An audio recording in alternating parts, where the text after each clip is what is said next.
तो आज का जो हमारा टॉपिक है वो है मिसकैरेज और एबॉर्शन। ठीक है, यूजुअली हम इनको कहते हैं क्या कहते हैं, एबॉर्शन। ठीक है, मिसकैरेज की टर्मिनोलॉजी अभी ज़रा ये वो हो गई है, ठीक है, चेंज हो गई है। सो फर्स्ट ऑफ ऑल जो हमारे पास मिसकैरेज क्या होता है कि हमारे पास मिसकैरेज की डेफिनेशन क्या है कि लेस दैन 24 वीक्स पे जो भी एज ऑफ, क्योंकि 24 वीक्स के बाद फिर एज ऑफ वाइबिलिटी का हम जब लेस दैन 23 वीक्स हो तो उसको हम फिर मिसकैरेज में हम काउंट करते हैं। ठीक है, सो आपके पास जो डेफिनेशन होगी मिसकैरेज की या एबॉर्शन की, ठीक है, कि लेस दैन 24 वीक्स पे आपके पास जो भी वो आ जाए तो उसको हम एबॉर्शन में डालते हैं। ठीक है, तो आपके पास पेशेंट आ गई है, ठीक है, आपने किस तरह अप्रोच करना है। ठीक है, आपके पास पेशेंट आ गई है तो आपने उसके साथ पेशेंट से डिटेल हिस्ट्री लेनी है। ठीक है, अब आपके पास पेशेंट आ गई है, या तो वो मिसकैरेज उसका हुआ होगा या उसके प्रीवियस हिस्ट्री कोई मिसकैरेज की होगी, या पेशेंट आपके पास कोई अल्ट्रासाउंड रिपोर्ट लेके आएगी कि मुझे बताया गया कि बेबी के फीटल हार्ट्स नहीं है, या कहेंगे कि पूरा आपका जो बेबी है, पेशेंट कहेगी कि ब्लीडिंग मुझसे हुई है और उसके बाद फिर जब आप स्कैन करेंगे तो उसमें शायद फीटस होगा या RPUCs रह जाएंगे, जो प्लेसेंटल के पीसेस हैं, फीटस आपका एक्सपेल हो जाएगा। ठीक है, तो ऐसी पेशेंट आपके पास प्रेजेंट करेगी। यूजुअली आपके पास जो पेशेंट प्रेजेंट करेगी वो यही कि कोई कहेगा पेन है, माइल्ड पेन होगा, ठीक है, पेशेंट को, या थोड़ी सी स्पॉटिंग होगी, या पेशेंट बिल्कुल आपके पास एक स्कैन रिपोर्ट लेके आएगी। ठीक है, तो फिर आपने पेशेंट से डिटेल हिस्ट्री लेनी है कि अगर फॉर एग्ज़ाम्पल वो प्राइमरी है तो प्राइमरी, अब इसके मुख्तलिफ कॉजेज़ हैं मिसकैरेजेस के। ठीक है, हमारे पास उसमें फीटल कॉजेज़ हैं, मैटरनल कॉजेज़ है, ठीक है, यूट्राइन एबनॉर्मेलिटीज़ और एंडोक्राइन कॉजेज़ है। ठीक है, अब हमारे पास जो फीटल कॉजेज़ हैं क्रोमोसोमल हो सकती हैं। ठीक है, तो आपने इसमें मिसकैरेजेस में आपने यूजुअली हिस्ट्री आपने लेनी है कि फैमिली में तो और कोई एबनॉर्मेलिटीज़ तो नहीं है आपके, और ख़ानदान में आपके और बहन भाइयों में तो कोई क्रोमोसोमल कोई एबनॉर्मेलिटी नहीं है। ठीक है, तो उसकी आप हिस्ट्री लेंगे, और ऐसे कोई बच्चे तो नहीं है for example neural tube defects के साथ हो या स्पाइनल। ठीक है, तो या फैमिली में आप हिस्ट्री लेंगे। ठीक है, सो क्रोमोसोमल हो सकती है, स्ट्रक्चर हो सकती है, न्यूरल ट्यूब डिफेक्ट हो सकती है, जेनेटिक एक्स लिंक्ड डिजीज़ जो हमारे पास है। ठीक है, मैटरनल कॉजेज़ आपके पास क्या होंगी?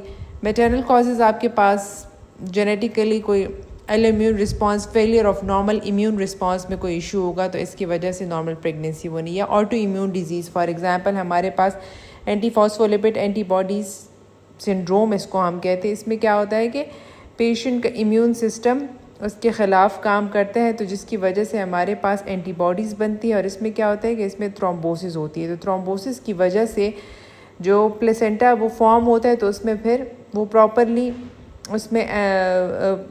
प्रॉपरली ब्लड की वजह से ना जाने की वजह से वो प्रेगनेंसी प्रोसीड नहीं करती, उसमें हमारे पास थ्रोम्बोसिस होती है। ठीक है, वेसल्स में ना, तो इसकी वजह से फिर वो प्रेगनेंसी रिटेन नहीं रहती। ठीक है, so this is antiphospholipid antibody syndrome. और ऐसे जो कॉजेज़ होते हैं तो उसमें पेशेंट अक्सर यूजुअली रिकरेंट मिसकैरेजेस के साथ जब आ जाए ना, तो इसके for example first 3 trimester miscarriages है पेशेंट के। ठीक है, और या आपके पास वो आई है, एक आपके पास वो प्री टर्म डिलीवरी उसकी हुई है, तो वो फिर हमारे पास रिकरेंट मिसकैरेजेस में आते हैं। ठीक है, तो रिकरेंट मिसकैरेजेस का मोस्ट कॉमन कॉज हमारे पास फिर जो होगा तो हमने फिर एंटीफॉस्फोलिपिड एंटी सिंड्रोम, बाकी भी और कॉजेज़ हैं, लेकिन अगर first trimester miscarriage recurrent miscarriages के साथ आ जाए तो उसमें फिर हमारे पास एंटीफॉस्फोलिपिड एंटीबॉडी सिंड्रोम को हम कंसिडर करते हैं, और ये मोस्ट कॉमन कॉज है। ठीक है, फिर आपके पास यूट्राइन एनॉमलीज हो सकती हैं। ठीक है, उसकी वजह से मिसकैरेज मोस्ट कॉमन जो है सेप्टेट यूट्रस के साथ यूजुअली रिकरेंट मिसकैरेज होता है, ये फर्स्ट ट्राइमेस्टर मिसकैरेज होते हैं। ठीक है, और बाइकॉर्नोवेट यूट्रस के साथ यूजुअली वो मिसकैरेजेस नहीं होते, उसके साथ अक्सर एबनॉर्मल हो जाते हैं, बहुत कम होते हैं, लेकिन उसमें अक्सर एबनॉर्मल पोजीशन होती है। ठीक है, लाई और ये प्रेजेंटेशन, लेकिन सेप्टेट के साथ हमारे पास एबॉर्शंस होती हैं। ठीक है, सर्वाइकल इनकॉम्पिटेंस है, कंजेनिटल है या एक्वायर्ड है, मतलब सर्विक्स का वो फॉर एग्जांपल एक्वायर्ड कोई ट्रॉमा हुआ है, कोई सर्जरी फॉर एग्जांपल बायोप्सी ली है, तो इसकी वजह से इनकॉम्पिटेंट सर्वाइकल जो होता है, नॉर्मली हमारे पास जो सर्विक्स का लेंथ जो हम डायमीटर लेते हैं वो 25 mm तक होता है, ठीक है। और उससे कम हो तो उसकी वजह से फिर मिसकैरेजेस के चांसेस होते हैं, लेकिन यूजुअली ये सेकेंड ट्राइमेस्टर मिसकैरेजेस होते हैं, ठीक है, फर्स्ट ट्राइमेस्टर वाले नहीं होते। फाइब्रॉइड्स की वजह से भी हो सकते हैं क्योंकि वो स्पेस ऑक्यूपाई कर लेते हैं, तो इसकी वजह से फिर इशू होता है कि वो प्रेगनेंसी रिटेन नहीं रहती, ठीक है। फिर उसके बाद disruption of implantation and development of fetal blood supply, rapid growth and denaturation with release of cytokines and occupation of space for the fetus to grow. Endocrine में हमारे पास पोरली कंट्रोल, अगर डायबिटीज़ हो तो उसमें भी टाइप 2 डायबिटीज़ यूजुअली अगर uncontrol हो तो उसमें मिसकैरेजेस के चांस होते हैं, ठीक है। हाइपर एंड हाइपरथायरॉयडिज्म में भी होते हैं, ठीक है। Luteal phase deficiency, decrease level of progesterone which secrete by corpus luteum, so endometrium is poorly और improperly hormonally prepare for implantation as therefore inhospitable for implantation, ठीक है। इन्फेक्शन हो सकती है, टॉर्च इन्फेक्शन, लेकिन बहुत कम चांसेस है इसके साथ, ठीक है। Environmental, alcohol, smoking, abuse, ionising radiation, ये भी आपके पास कॉजेज़ है, ठीक है।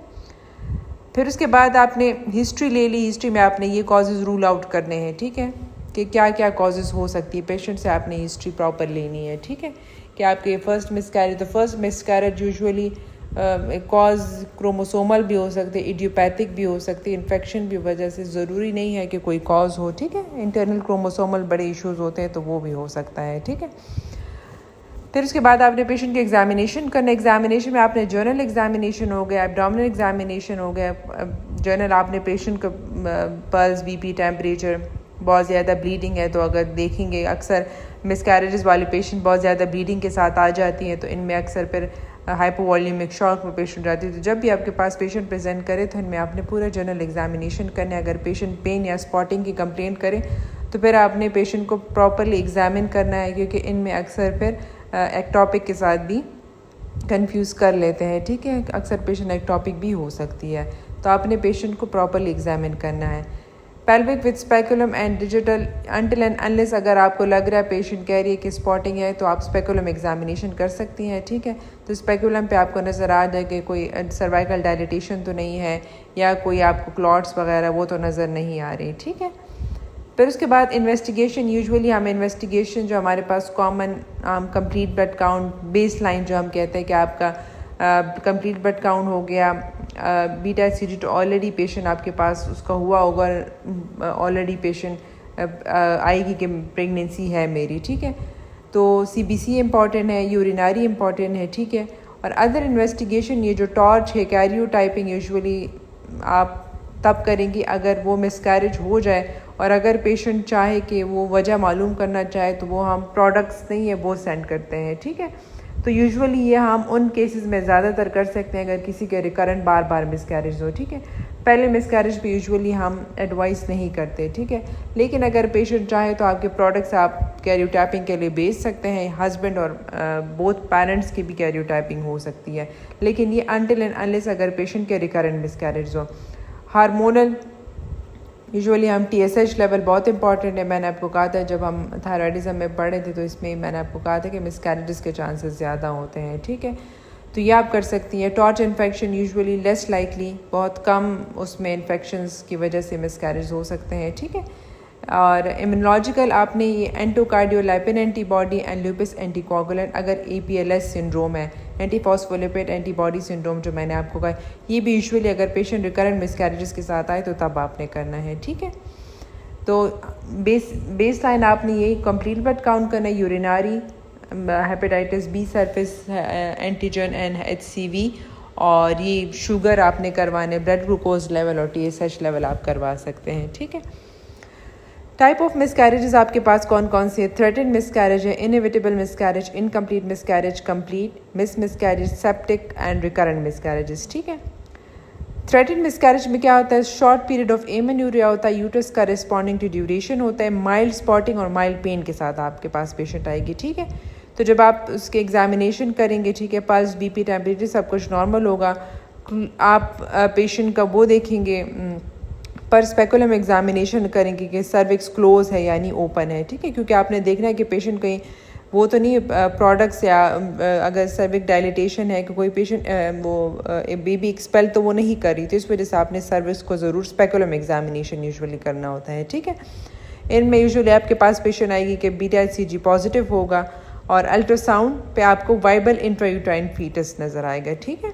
आपने ऐसे पेशेंट को क्या करना है, मैनेज में रीअश्योरेंस करनी है, ठीक है, रेस्ट पेशेंट को एडवाइस करनी है, ठीक है।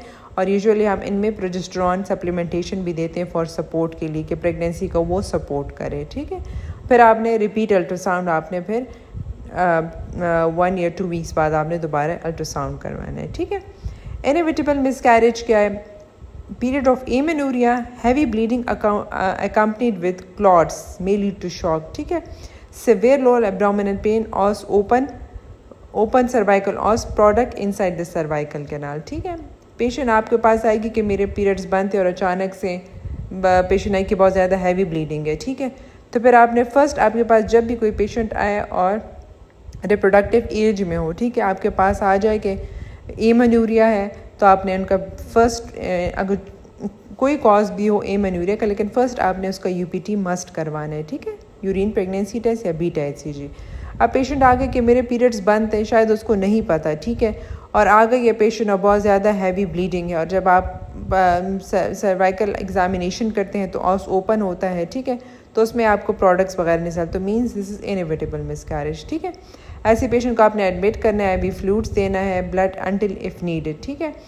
डिपेंड करता है कि अगर पेशेंट का थोड़े बहुत प्रोडक्ट्स है तो आप माइल्ड सिक्योरिटिंग करके वो निकाल लेते हैं, ठीक है, अनटिल सिंटोसिनॉन और वो लगा के, ठीक है। एर्गोमेट्रिन तो यूजुअली हम नहीं लगाते, यूजुअली हमारे डेली उसमें सिंटोसिनॉन यूज़ होता है, ठीक है। और फिर आपने एवेक्यूएशन करनी है, सक्शन क्यूरोटाज जो हम कहते हैं, ठीक है। आजकल हमारे उसमें बड़ा मैनुअल वैक्यूम एस्पिरेशन, ठीक है, ये बड़ा आजकल हम जो एज उसके मुताबिक सेफ़ है, एज DNC के मुताबिक ENC जो हम कहते हैं एवेक्यूएशन एंड क्यूरेटाज के उसके जो अल्टरनेटिव आए वो मैनुअल वैक्यूम एस्पिरेशन है, ठीक है। आजकल हम वो करते हैं, बड़ा सेफेस्ट वो है और अच्छे रिजल्ट्स हैं उसके, ठीक है। इनकम्प्लीट मिसकैरेजेस में आपके पास क्या है कि partial expulsion of product, bleeding and colicky pain, open cervix, retained products may be felt through it, ठीक है। अल्ट्रासाउंड पे आपको रिटेन प्रोडक्ट्स ऑफ कंसेप्शन नज़र आएंगे, ठीक है। और इसकी ट्रीटमेंट क्या है, वही है कि अगर इनकम्प्लीट यूजुअली आप देखेंगे कि अगर बहुत ज़्यादा ब्लीडिंग है और आपको लग रहा है कि नहीं अभी प्रॉपर वो नहीं हुआ, तो आप एवेक्यूएशन कर लेंगे, लेकिन यूजुअली आप इनको ऐसे भी पेशेंट आ जाएगी कि मैंने सब कुछ क्लॉट्स वगैरह सब कुछ गया है, ठीक है, और थोड़े बहुत अगर रह गए हो ना, तो इसमें आप फिर अक्सर हम पेशेंट को टैबलेट्स पे भी डाल देते हैं, मीज़ोप्रोस्टॉल और 600 माइक्रोग्राम पे, ठीक है। लेकिन अगर पेशेंट ब्लीड कर रही है तो फिर आप इसमें एवेक्यूएशन एंड क्यूरेटाज या मैनुअल वैक्यूम एस्पिरेशन करते हैं, ठीक है, अलॉन्ग विद आप इनको सिंटोसिनॉन देते हैं, ठीक है। फिर उसके बाद आपके पास कंप्लीट मिसकैरेज आ गए। कंप्लीट आपका क्या होगा कि पेशेंट का सब कुछ ब्लीडिंग और पेशेंट कहेगी कि एकदम से बहुत ज़्यादा ब्लीडिंग थी मुझे, ठीक है, पेन भी था और अब स्टॉप हो गई है, ठीक है। जब आप एग्जामिन करेंगे तो सर्विक्स क्लोज होगा, ब्लीडिंग वगैरह भी कम होगी। जब आप स्कैन करेंगे तो आपको ये एम्प्टी यूट्रस मिलेगा, ठीक है। तो फिर इसमें आप पेशेंट को जनरली जो नॉर्मल हम पोस्टनेटल एंटीबायोटिक देते हैं, ठीक है, एंटीबायोटिक दे देंगे और पेन किलर आप दे देंगे, ठीक है। मिसकैरेज आपके पास क्या होता है, gradual disappearance of pregnancy symptoms signs, brownish vaginal discharge, milk type secretion होगी, प्रेगनेंसी टेस्ट आपका पॉजिटिव होगा, it may be positive for 3 to 4 weeks after death of the fetus, ठीक है। इसमें यह होगा कि पेशेंट आएगी कि मेरी प्रेगनेंसी है, ठीक है, तो जब आप स्कैन करेंगे तो यूजुअली बाय डेट्स वो एक बता रही होगी और स्कैन पे वो कम हो, क्योंकि शायद उसका मिसकैरेज हुआ है, बेबी का पहले से फीटल हार्ट रेट वो ग्रोथ नहीं कि आपके पास वो 16-17 फॉर एग्ज़ाम्पल आपके पास वो आई है 7, 8 या 10 वीक्स पे आई है, ठीक है, लेकिन उसका जो फीटस है वो 8 वीक्स का है, तो मींस ये मिस था और पेशेंट को पता नहीं चला, कार्डिक एक्टिविटी नहीं थी, ठीक है। आपके पास अल्ट्रासाउंड पे एब्सेंट फीटल कार्डिक पल्सेशन और उसने ग्रोथ नहीं किया, ठीक है। तो इसमें क्या हो सकता है कि आपने ऐसे पेशेंट को यूजुअली हम पेशेंट को एक कह सकते हैं कि एक्सपेक्टेंटली भी मैनेज कर सकते हैं कि वेट करें, नॉर्मली 4 वीक्स तक वो वेट करें, यूजुअली ये एक्सपेल कर लेते हैं, ठीक है, क्योंकि डेड फीटस होता है, मतलब हार्ट नहीं होता ना, तो usually with in 4 weeks naturally जो प्रोसेस है वो स्टार्ट हो जाए, वो एक्सपेल कर देंगे। लेकिन अगर वो नहीं करती, लेकिन आपने काउंसल करना है कि विद इन 4 वीक्स अगर उस एक्सपेल नहीं किया तो फिर हमने इंटरवेंशन करनी है, और विद इन 4 वीक्स में पेशेंट को इन्वेस्टिगेशन हमने जो करवाने, क्योंकि इनमें इंक्रीज चांस होता है DIC का और इन्फेक्शन के चांसेस होते हैं, तो इनको हम फिर वीकली हम बुलाते हैं कि इनका हम जो कोगुलेशन प्रोफाइल हम करेंगे, क्योंकि इनमें चांसेस होते हैं कि ये DIC में चले जाएं, ठीक है। तो फिर मैनेज आपने अकॉर्डिंगली करना है। अगर uterus less than 12 week size है तो आप डायलिटेशन एंड क्यूरेटाज कर सकते हैं, ठीक है, या मैनुअल वैक्यूम एस्पिरेशन, और अगर मोर देन है तो फिर हम मेडिकली मैनेज करेंगे, ठीक है। उसका अपना रेजीम है, फिगो रेजीम इनको हम कहते हैं, हर उसके लिए फिर हर एक वीक के लिए अपने रेजीम्स है, ठीक है। तो हम यूजुअली मीज़ोप्रोस्टोल के साथ करते हैं, ठीक है। तो हर एक वीक के लिए अपने डोज ऑफ मीज़ोप्रोस्टोल है। अर्ली के लिए हम 800 माइक्रोग्राम पर, लेट के लिए हम उसके मुताबिक डोजेस कम होती हैं, ठीक है। तो उसमें फिर हम पेशेंट को वो रेजीम पूरा करते हैं, 4 to 5 डोजेज़ हम देते हैं, तो उसके साथ पेशेंट एक्सपेल कर लेती है, ठीक है। लेकिन अगर पेशेंट एक्सपेल कर भी ले तो अगर उसके साथ फिर भी ब्लीडिंग बहुत ज़्यादा है और पेशेंट मुन्नी हो, तो फिर उसके बाद भी हम थोड़े बहुत उसकी क्यूरेटाज कर सकते हैं, ठीक है, अनटिल एंड अनलेस वो एक्सपेल कर लेती है सब कुछ। रिकरेंट मिसकैरेज का मैंने आपको बताया कि 3 और मोर कंसेक्टिव मिसकैरेजेस हो, ठीक है, फर्स्ट ट्राइमेस्टर मिसकैरेजेस, ठीक है। तो ये हमारे पास रिकरेंट मिसकैरेजेस में आते हैं, ठीक है। इसके रिकरेंट मिसकैरेज के 3 क्राइटेरियाज हैं, ठीक है। उसमें क्या होता है कि 3 और मोर कंसेक्यूटिव मिसकैरेजेस बिफोर 10 वीक्स, ठीक है, और या 2 और मोर मिसकैरेजेस बिफोर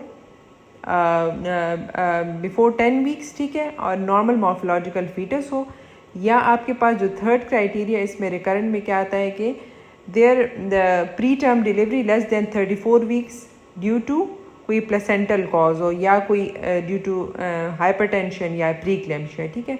तो ये हमारे पास EPLS का फिर क्राइटेरिया आता है, ठीक है। इसमें फिर हम, क्योंकि EPLS में आपके पास अगर ये क्राइटेरिया हो ना, रिकरेंट मिसकैरेजेस हो, और ये अगर पेशेंट का एक बेबी प्री टर्म डिलीवर हो जाए, तो यूजुअली हम इनको फिर लेबर करते हैं कि ये EPLS है, इसकी वजह से रिकरेंट मिसकैरेजेस हो रही हैं, ठीक है। लेकिन अगर उस क्राइटेरिया में फिट नहीं हो रहा तो फिर आपने अदर कॉजेज़ को रूल आउट करने हैं, ठीक है। क्रोमोसोमल एबनॉर्मेलिटीज़ हो गई, ठीक है, सर्वाइकल इनकॉम्पिटेंसी हो गई, उसमें यूजुअली आपके पास वो सेकेंड ट्राइमेस्टर मिसकैरेजेस के साथ आएगी, ठीक है, कि पेशेंट का 16 वीक्स पे या 24 वीक्स पे वो बेबी का वो होगा, क्या कहते हैं, वो विदाउट स्पॉन्टेनियस एक्सपल्जन हो जाती है, ठीक है, वो आपको ये हिस्ट्री देगी। कंजेनिटल आपको मैंने बताया कि कोई यूट्रस में कोई मसला है, या कोई एक्वायर्ड है सर्वाइकल इंजरी कोन बायोप्सी इसकी वजह से। तो यूजुअली रिकरेंट मिसकैरेजेस में भी हम अगर कोई कॉज ना हो ना, अगर क्रोमोसोमल है तो फिर तो आप उसकी काउंसलिंग ही करेंगे। प्री जेनेटिक इम्प्लांटेशन आप उससे पहले ही आप देख लेंगे कि अगर बेबी में कोई क्रोमोसोम हमारे यहाँ तो ये एक्सपेंसिव है, यहाँ नहीं होता, तो पेशेंट का प्री इम्प्लांटेशन जेनेटिक डायग्नोसिस करते हैं, उसमें देखते हैं कि अगर ये जो वो है जो फीटस होगा, जो स्पर्म और ओवा वो करते हैं, उसमें देखते हैं कि whether this would be genetically इनमें कोई मसला होगा या नहीं, ठीक है, टर्नर है, डाउन है, या क्या चीज़ है वो देखने के लिए, ठीक है। लेकिन हमारे यहाँ नहीं होता। यूजुअली अगर हमारे पास पेशेंट EPLS क्राइटेरिया में ना आए तो फिर हम अदर कॉजेज़ को रूल आउट करके आपके पास कोई कॉज ना मिले तो यूजुअली आपने इन पेशेंट को सिम्टोमेटिकली ही ट्रीट करना होता है, ठीक है। पेशेंट अगर पेन के साथ या ब्लीडिंग के साथ आए तो आप प्रोजेस्टेरॉन पे डाल सकते हैं, और यूजुअली आपने इनको मोस्ट इंपॉर्टेंट थिंग है कि आपने इनकी काउंसलिंग करनी है, इनको बेड रेस्ट एडवाइस करना है, प्रॉपर डाइट ले, आयरन इनटेक ले, ठीक है, और इनको बताना है कि यूजुअली 60% 3 मिसकैरेजेस हो जाए फिर भी हमारे पास 60% चांस है कि आपको हेल्दी बेबी मिल सकता है। लेकिन अगर कोई कॉज है तो वो फिर आपने ट्रीट करना है। अगर फॉर एग्जांपल फाइब्रॉइड है, उसकी वजह से मिसकैरेज हो रही है, तो वो आपने ट्रीट करना है। अगर कोई सेप्टेट या बाइकॉन्वेट यूटस है तो उस पर आपने उसकी सेप्टोप्लास्टी करनी है, ठीक है, और बाइकॉन्वेट यूटस में मेट्रोप्लास्टी आपने वो शेप को ठीक करना है, ठीक है। अगर फॉर एग्जांपल आपके पास पेशेंट को डायबिटीज़ है तो डायबिटीज़ को कंट्रोल करना है, थायराइडिज्म है तो थायराइड को कंट्रोल करना है, ठीक है। तो ये वाली चीज़ें हैं। और अगर फॉर एग्जांपल उनकी सेकंड ट्राइमेस्टर सर्वाइकल इनकॉम्पिटेंस है तो फिर उसमें हम यूजुअली सर्कलाज लगाते हैं, ठीक है। सेप्टिक मिसकैरेज क्या होता है? Following an incomplete due to ascending infection. Septic किसकी वजह से हो सकता है कि या पेशेंट आपने मिसकैरेज थी और उसको आपने वेट किया है कि ये खुद ही एक्सपेल करने और पेशेंट चली गई DIC में, ठीक है, और सेप्सिस में चली गई यूजुअली। और या पेशेंट आपके पास आ जाती हैं कहीं पेरिफ्रीज में, कहीं से वो एवेक्यूएशन और वो करवा के आ जाती हैं और इंस्ट्रूमेंट स्टरलाइज नहीं होते, उसमें पेशेंट सेप्सिस में जा सकते हैं, ठीक है। तो आपके पास ये पेशेंट कैसे प्रेजेंट करेंगे? यूजुअली क्रिमिनल अबॉर्शंस जो लोग करते हैं तो उनमें ज़्यादातर ये होता है, ठीक है। ऑफेंसिव वेजाइनल डिस्चार्ज होगा, body temperature, lower abdominal pain होगा, पैलोइक पेरिटोनाइटिस के सिम्टम्स होंगे, increase pulse, dehydration and toxicity होगी। आपने क्या करना है? हाई वेजाइनल स्वैब लेना है कल्चर सेंसिटिविटी के लिए, CBC करना है, सी रिएक्टिव प्रोटीन, ठीक है। और फिर आपने पेशेंट को सिम्टोमेटिकली ट्रीट करना है, एंटीबायोटिक देने, IV फ्लूइड्स, और अगर ब्लड ट्रांसफ्यूजन की ज़रूरत है तो तब आप, क्योंकि एनीमिया को आप करेक्ट करना है।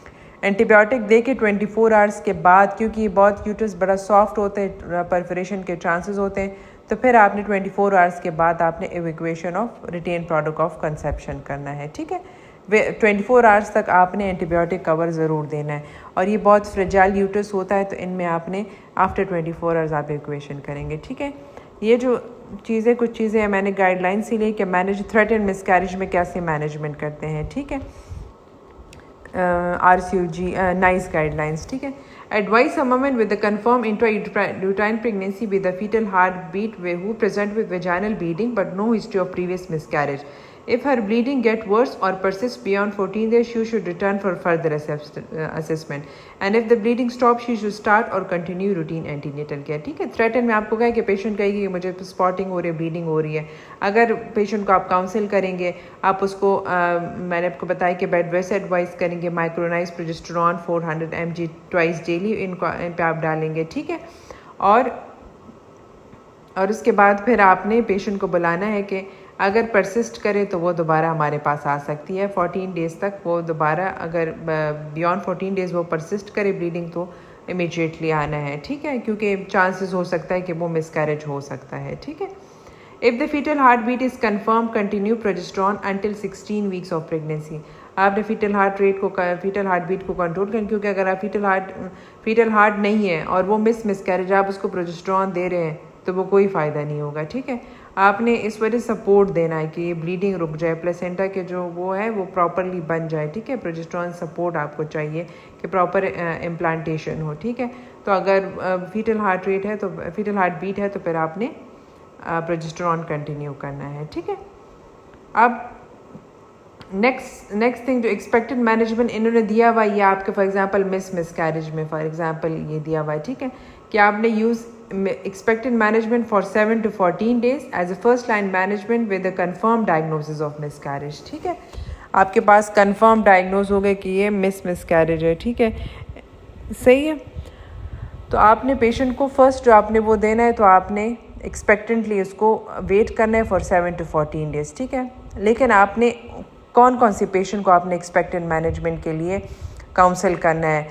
जो उन पेशेंट को आपने नहीं करना जिनका women at increase risk of haemorrhage, for example she is in late first trimester, ठीक है, she is a previous adverse traumatic experience with pregnancy, stillbirth, miscarriage और APH, she had increased risk from effect of hemorrhage, for example if she had coagulopathy, is unable to have blood transfusion or there is evidence of infection। ये अगर patient की history में अगर ये points हो तो आपने उनको एक्सपेक्टेंटली मैनेजमेंट एडवाइस नहीं करनी, ठीक है, क्योंकि इनमें ब्लीडिंग के चांसेस ज़्यादा होते हैं। तो यूजुअली आपने पेशेंट को एडमिट करना है और आपने पेशेंट को रेजीम स्टार्ट करवा लेना है, ठीक है।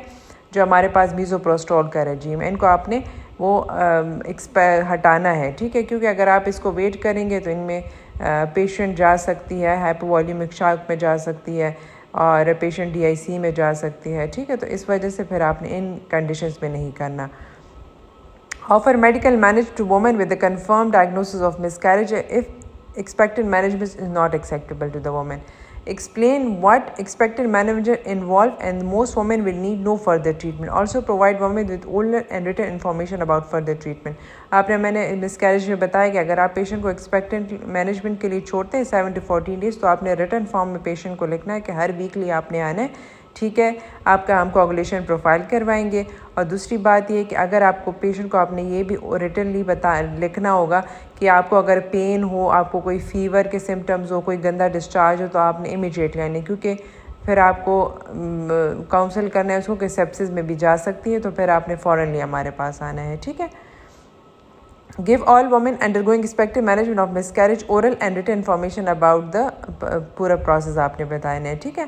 If the resolution of bleeding and pain indicate that the miscarriage is completed during 7 to 14 days of expected management, provide the woman or person with a urine pregnancy test to carry it out at home 3 weeks after miscarriage and advise them to return for individual if it is positive, ठीक है। एक्सपेक्टेंटली आप जब patient को वो manage करते हैं, patient को अगर 7 to 14 डेज़ में पेन और ब्लीडिंग हो गई तो मीन्स उसने एक्सपेल करनी है, लेकिन उसके बाद भी आपने 3 वीक्स के बाद भी आपने वो करना होता है। यूरिन प्रेगनेंसी टेस्ट आपने हर एक पेशेंट में करना है। अगर अच्छी बात ये कि आप हर एक जो मिसकैरेज हो जाए उसके जो प्रोडक्ट्स हैं हम वो हिस्टोपैथोलॉजी के लिए हम वो सेंड करें, ठीक है। फॉर कैरियोटाइपिंग या exclude for molar tissue histopathology के लिए मस्ट हमें सेंड करना चाहिए, क्योंकि इसमें हमें ज़रूरी नहीं है कि वो जो मिसकैरेज है वो शायद मोलर हो, ठीक है, तो वो भी हम एक्सक्लूड करेंगे, ठीक है। तो हर एक जो भी मिसकैरेज आपके पास आए तो उसके प्रोडक्ट्स आपने मस्ट हिस्टोपैथोलॉजी के लिए अगर आपके पास फैसिलिटीज़ हैं तो भिजवानी चाहिए, ताकि हमें एक्सक्लूड हो जाए कि ये मोलर प्रेगनेंसी तो नहीं थी। तो इस वजह से हम 3 वीक्स के बाद भी हम टेस्ट करवाते हैं कि वेदर अगर ये पॉजिटिव आ जाए यूपीडी तो मींस कि ये शायद ये कोई मोलर प्रेगनेंसी है, ठीक है। मिसकैरेज हुआ है लेकिन ये मोलर प्रेगनेंसी का था, ठीक है। मोलर प्रेगनेंसी हमारे पास उसके जो बीटा एचसीजी लेवल उसमें इंक्रीज़ होता है, पेशेंट जाती है कंप्लीट और पार्शल रूम में, फिर वो बीटा एचसीजी क्योंकि उससे जो हमारे पास रिलीज़ होता है बीटा एचसीजी एक्सेसिवली, ठीक है, तो वो इतना जल्दी नॉर्मल नहीं होता, यूजुअली इट टेक टाइम। तो इस वजह से हम मस्ट 3 वीक्स के बाद हम यूपीटी करवाते हैं, ठीक है। और आपने पेशेंट को कहना है अगर पेशेंट को पेन ना हो और तो आप उसके बाद फिर पेशेंट का एक रिपीट स्कैन भी करवाएंगे कि वेदर स्कैन पे कोई ऑफर रिपीट स्कैन है after period of expected manage the bleeding and pain has not started और परसिस्टेंट और increase suggesting in incomplete miscarriage, ठीक है। तो आपने एक स्कैन फिर करवाना है। अगर पेशेंट की कहती कि मुझे ब्लीडिंग नहीं हुई या ब्लीडिंग हो गई है तो फिर भी आपने कंफर्म करना है कि कोई रिटेन प्रोडक्ट ऑफ कंसेप्शन तो नहीं रहे, ठीक है, जिसको हम RPOCs कहते हैं, ठीक है। मेडिकली मैनेज आपने किस तरह करना है। For medical management of miscarriage 200 mg of oral mifepristone, ठीक है, और 48 आवर्स लेटर आपने पेशेंट को वो एडवाइस करना है, क्या कहते हैं उस पर डालना होता है, क्या कहते हैं 800 microgram misoprostol vaginal oral sublingual unless the GSAC has already been passed. अगर आप पेशेंट को एक्सपेक्टेंटली आप वो क्राइटेरिया में नहीं आ रहा है, ठीक है, मिसकैरेज और एक्सपेक्टेंटली में नहीं आ रहा, तो आप मेडिकली उनको दे रहे। तो मेडिकल में यूजुअली हम 200 मिलीग्राम ओरल मेफिप्रोस्टोन देते हैं। हमारे यहाँ तो नहीं होता, हम तो डायरेक्ट बस मीजोप्रोस्टोल से रेजीम ही स्टार्ट कर लेते हैं, लेकिन यूके में जो गाइडलाइंस है तो उसी में यही है कि पहले आपने ओरल मेफिप्रोस्टोन देना है, फिर उसके बाद 800 microgram usually early miscarriage up to 13 weeks तक हम 8 माइक्रोग्राम देते हैं। फिर आफ्टर 13 वीक्स डोज चेंजेस होता है। जो हमारे पास फीगो का एक चार्ट है, ठीक है, उसमें फिर डोजेस हर जेस्टेशन के लिए अलग अलग है। आपके लेवल पे इतना ही काफ़ी है, बस आप उसको डिटेल जाने की ज़रूरत नहीं है, ठीक है। उसमें फिर आपने क्या एडवाइस देना है कि if the bleeding has not started within 48 hours after misoprostol they should contact their health care professional and if they are concerned they will not contact the service, they should be arranged. Usually हम ऐसे patient को भी अगर आप council करेंगे कि weather अगर आप उसको ट्रीटमेंट घर के लिए भी देते हैं, ठीक है। अर्ली ट्राइमेस्टर 13 वीक्स है, इसमें हम मतलब इतना वरी से हम नहीं होता। अगर पेशेंट को ब्लीडिंग हो भी जाए हम पेशेंट को काउंसिल कर लेते हैं। टैबलेट हम आपको बेस्ट जो रूट है वो सबलिंगुअल है, ठीक है, वो अच्छा इफेक्ट करता है। तो हम पेशेंट को कहते हैं कि आपने 800 माइक्रोग्राम सबलिंगुअल 2 डोजेज़ ले लेनी है, ठीक है, और उसके बाद फिर आपको ब्लीडिंग हो जाएगी। अगर ब्लीडिंग नहीं होती, ठीक है, तो आपने घबराना नहीं है। अगर ब्लीडिंग आपको है, पेन है, तो आप इसको पेन किलर भी आप एडवाइस कर देंगे, ठीक है। और ट्रांसमीन अगर बहुत ज़्यादा ब्लीडिंग हो तो ओरली आप ट्रांसमीन भी ले सकती हैं, आईवी भी लगा सकती हैं, ठीक है। लेकिन अगर पेशेंट का नहीं है वो कुछ लोग पेशेंट डरते हैं कि नहीं हमने घर में वो नहीं रहना, हमें हॉस्पिटल में आपने ट्रीटमेंट देनी है, तो आपने एडमिट करके फिर ये वाला रेजीम आप हॉस्पिटल में हम दे देते और पेशेंट को ऑब्जर्व करते हैं, ठीक है।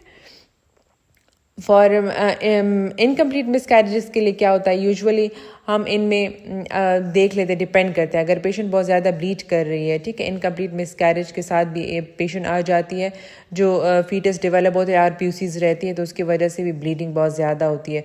तो यूजुअली हम फिर ऐसे पेशेंट में हम बस मैनुअल वैक्यूम एस्पिरेशन या ईएनसी कर लेते हैं, ठीक है। लेकिन अगर इतनी ब्लीडिंग नहीं है और आपको स्कैन पे थोड़े बहुत आरपीयूसीज नज़र आ रहे हैं, ठीक है, कुछ, तो फिर आप उसमें पेशेंट को ट्रीटमेंट पे भी डाल सकते हैं। Single dose of misoprostol 600 microgram और या 800 microgram can be use and alternate to align for treatment protocol for both missed and incomplete, लेकिन यूजुअली हम 600 माइक्रोग्राम देते हैं, ठीक है।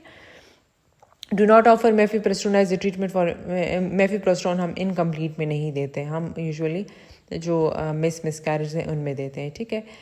And inform women to receive medical manage about what to expect throughout the process. अच्छा, इसमें भी फिर आपने अगर जो मिसकैरेज भी हो तो उसमें ये बताया कि आपने फिर यूपीटी मस्ट करवाना है आफ्टर 3 वीक्स। इस पर आपका एमसीक्यू आ सकता है। फॉर एग्जांपल अगर मिसकैरेज हुआ है तो कितने वीक्स बाद आप वो करेंगे, टेस्ट करवाएंगे, तो 3 वीक्स है, ये आपने याद रखना है, ठीक है। फिर सर्जिकल मैनेजमेंट क्या है कि where surgical appropriate offer women undergo miscarriage a choice of manual vacuum aspiration under local anaesthesia in an outpatient और क्लिनिक सेटिंग, ठीक है। ये एक डायलेटर्स तो आपने देखे होंगे। मैनुअल वैक्यूम एस्पिरेशन भी आपने शायद पिक्चर्स वगैरह में देखोगे, एक ट्यूब टाइप होती है और उसके जरिए से आप वैक्यूम क्रिएट करते हैं, और आरपीओसीज। या surgical management in theatre evacuation and curettage under GM. Provide and written information about surgical management about the treatment option. तो बस आपने पेशेंट के साथ डिस्कस करना है, ठीक है। और पेशेंट हर वेरी करता है ना, डिफरेंट पेशेंट आपके पास डिफरेंट उसके साथ आता है, तो फिर आपने इंडिविजुअलाइज करना है कि इस पेशेंट को मैंने क्या देना है। अगर इनकम्प्लीट में पेशेंट को बहुत ज़्यादा ब्लीडिंग नहीं है तो फिर आप मीज़ोप्रोस्टोल, अगर बहुत ज़्यादा ब्लीडिंग है तो हमने क्यूरेटाज करना है। मीज़ोप्रोस्टोल आप दे रहे मिसकैरेज में अक्सर पेशेंट एक्सपेल कर लेती, कोई नहीं होता, लेकिन अक्सर पेशेंट एक्सपेल करती है, उसके साथ बहुत ज़्यादा थोड़ी बहुत आरपीओसीज भी रह जाए तो बहुत ज़्यादा ब्लीडिंग होती है, तो उनमें फिर हम यूजुअली क्यूरेटाज वगैरह या मैनुअल वैक्यूम एस्पिरेशन कर लेते हैं, ठीक है। ये आज का लेक्चर था। उम्मीद है